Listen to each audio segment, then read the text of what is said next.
Hello and welcome to अपेरिनिस्टिक। Arrival of Europeans के series में आपका स्वागत है। आज हम लोग पोर्चुगीज़ के बारे में पार्ट 3 में चर्चा करने वाले हैं कि किस तरह से पोर्चुगीज़ एम्पायर इंडिया में डिक्लाइन हो गया, क्यों, किन परिस्थितियों में यूरोपियंस भारत आए थे। हालांकि वो जिस तरह से उन्होंने पोर्चुगीज़ ने खास तौर से ट्रेड में आक्रामकता दिखाई थी और बहुत ही जल्दी उन्होंने राइज की ओर कदम बढ़ाया था, उतनी ही साइलेंटली ये लोग वाइप आउट भी हुए। इनकी ताकत भारत में ख़त्म भी हुई। क्या क्या कारण रहे इसके बारे में हम लोग इस वीडियो में चर्चा करेंगे। तो सबसे पहले हम लोग चर्चा कर लेते हैं कि नूनो दा कुना ने किस तरह से इस साम्राज्य को आगे बढ़ाया। 1529 में उन्होंने दमन और दीव को कैप्चर कर लिया गुजरात के रूलर बहादुर शाह से, और बहादुर शाह हालांकि इस चीज़ के लिए काफ़ी खफा भी रहे, और वसई और नाला सोपारा का जो एरिया था वो भी बहादुर शाह को सरेंडर करना पड़ गया। तो पोर्चुगीज़ के लिए ये एक बहुत ही स्ट्रैटेजिक जीत थी। और जब गुजरात को मुग़ल एम्परर अकबर ने कैप्चर किया था, उस समय बहादुर शाह जो थे वो चाहते थे कि पोर्चुगीज़ उनका साथ दें। इसके लिए उसने मुंबई का कुछ एरिया, मुंबई और उसके आसपास का सराउंडिंग एरिया, वो पोर्चुगीज़ को एज गिफ्ट दे दिया था उनको, ताकि वो उनका रुझान बहादुर शाह की तरफ हो जाए और मुग़ल एम्परर अकबर से लड़ने में पोर्चुगीज़ मदद करें उनकी। तो 1529 में नूनो दा कुना ने जिस तरह से दमन और दीव वगैरह ये सब को कैप्चर किया था, और आगे भी वो जिस तरह से भूमि जीतते जा रहे थे, जिस तरह से वो अपने राज्य का विस्तार करते जा रहे थे, वो बहुत ही शानदार परफॉर्मेंस बोला जाएगा नूनो दा कुना का। अब बहादुर शाह को बाद में पोर्चुगीज़ ने ही मार डाला। बहादुर शाह के पोर्चुगीज़ फ्रेंड्स ने उन्हें एक शिप में मार दिया और उनकी बॉडी को अरेबियन सी में फेंक दिया। तो बहादुर शाह का अंत जो है वो बहुत ही खराब हुआ, बहुत ही अजीब सा हुआ, और बहुत ही दुखद अंत बहादुर शाह का हुआ। 1534 तक पोर्चुगीज़ के पास मुंबई था, वसई था, विरार था, दमन एंड दीव था, सूरत था और पूरा का पूरा गोवा भी था। तो भारत के ये एरिया जो थे ये स्ट्रेटेजिकली बहुत ही इम्पोर्टेंट एरिया थे। ये सारे के सारे पोर्चुगीज़ के पास थे। 1579 में 1579 में उन्होंने हुगली चुचूरा का जो टाउन था उसको भी एस्टैब्लिश किया और अपने हिसाब से इसको रेनोवेट भी करवाया। लेकिन फिर भी ये पोर्चुगीज़ एम्पायर बहुत ज़्यादा फैल नहीं पाया। यदि हम लोग ब्रिटिश से कंपेयर करें तो उनकी कंपैरिजन में तो बहुत ही कम ये फैल पाया, और बहुत ही तेज़ी से ये बाद में डिक्लाइन भी हुआ। तो किस तरह से डिक्लाइन हुआ हम लोग इसकी भी चर्चा कर लेते हैं। पोर्चुगीज़ भारत में बसने वाले, कॉलोनी क्रिएट करने वाले फर्स्ट यूरोपियंस थे। Portuguese were first Europeans to settle and colonize in India. Bharat में मसालों का व्यापार करने आए थे, लेकिन उन्होंने देखा कि यहाँ पर जीता भी जा सकता है, यहाँ की भूमि पर कब्जा भी किया जा सकता है, तो उन्होंने ये किया और अपनी कॉलोनीज़ यहाँ पे बनाई। एक्सपेंशन करते समय आर्टिलरी उनके लिए एक बहुत बड़ा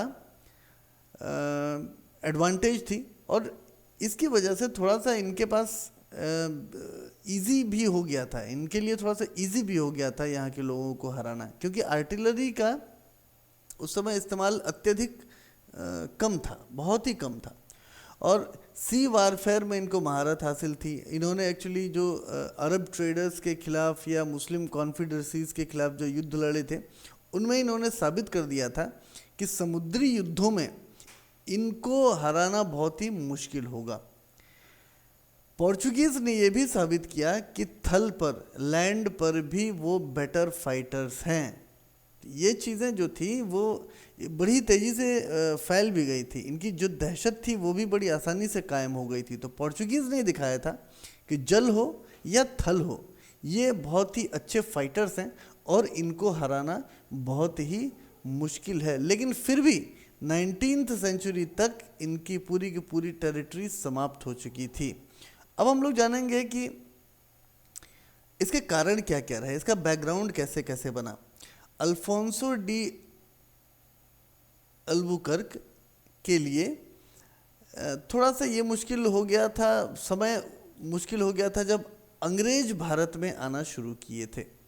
अंग्रेज़ों ने भारत में जिस एग्रेशन के साथ उन्होंने शुरुआत की थी, हालांकि उनको शुरुआत में पहली फैक्ट्री लगाने में थोड़े से रेसिस्टेंस का सामना करना पड़ा था, थोड़ा सा उनको प्रॉब्लम हुई थी, लेकिन एक बार जब वो एंटर हो गए भारत की सीमा में और यहाँ पर उन्होंने अपनी फैक्ट्रीज लगा ली, तो उसके बाद वो बहुत ही एग्रेसिवली, बहुत ही आक्रामक तरीके से यहाँ पे रहे।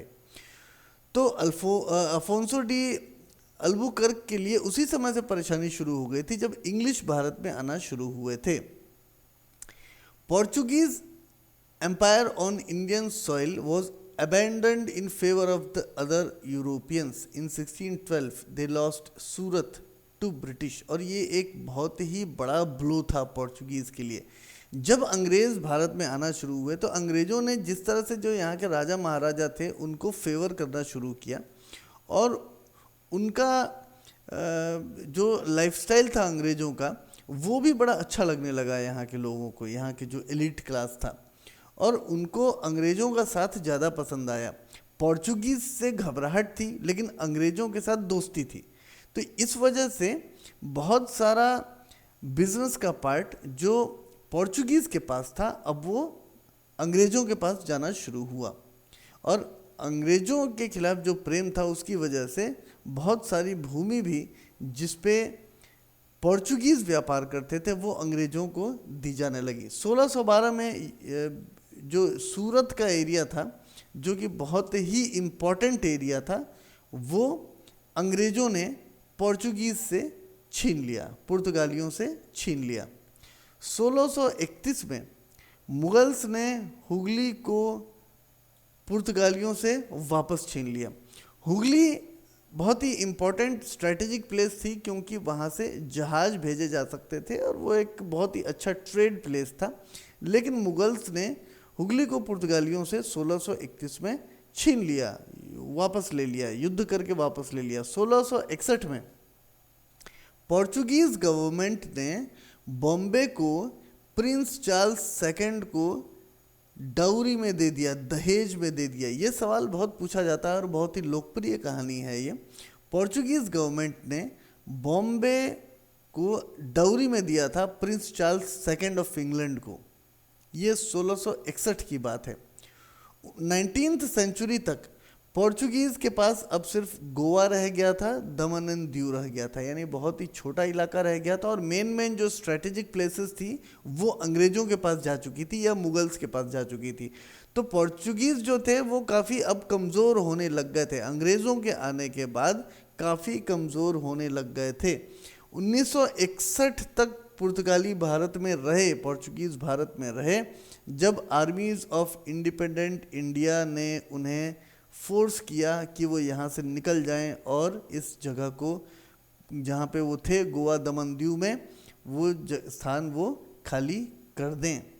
और मेन जो कुछ प्रॉब्लम्स रहे जिसकी वजह से पुर्तगालियों को यहाँ पर बिल्कुल पसंद नहीं किया गया, उसमें से एक बहुत महत्वपूर्ण कारण था desire to convert all their subjects to Christianity. ये एक सेल्फ गोल की तरह काम किया इसने, सभी लोगों को क्रिश्चियन बनाने की जो इच्छा थी, जो डिज़ायर था, इसने पोर्चुगीज़ को यहाँ पे नहीं रहने दिया, पुर्तगालियों को यहाँ पे सेट नहीं होने दिया, यहाँ के लोगों के साथ मिक्सअप नहीं होने दिया, और न ही उन्हें पब्लिक का प्रेम मिला, लोगों का प्रेम मिला, और न ही यहाँ के राजा महाराजाओं का प्रेम मिला। और इस तरह से ये डिज़ायर था सबको क्रिश्चियन बनाने का, इनके लिए एक सेल्फ गोल सिद्ध हुआ। ये एक मेन रीज़न था जिसकी वजह से पुर्तगाली यहाँ पर लंबे समय तक सरवाइव नहीं कर पाए। This policy was one of the main reasons that they could not survive for long.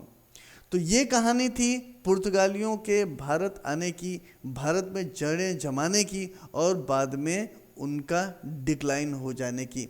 ये लेसन यदि आपको अच्छा लगा हो तो हमारे चैनल को सब्सक्राइब जरूर करिएगा। आपके कमेंट्स का हमें इंतज़ार रहेगा। हमारे फेसबुक पेज को भी लाइक कर सकते हैं, इससे आप हमेशा हमसे जुड़े रहेंगे। मुलाकात होगी अगले लेसन में एक बार फिर से एक नए टॉपिक के साथ। नमस्कार।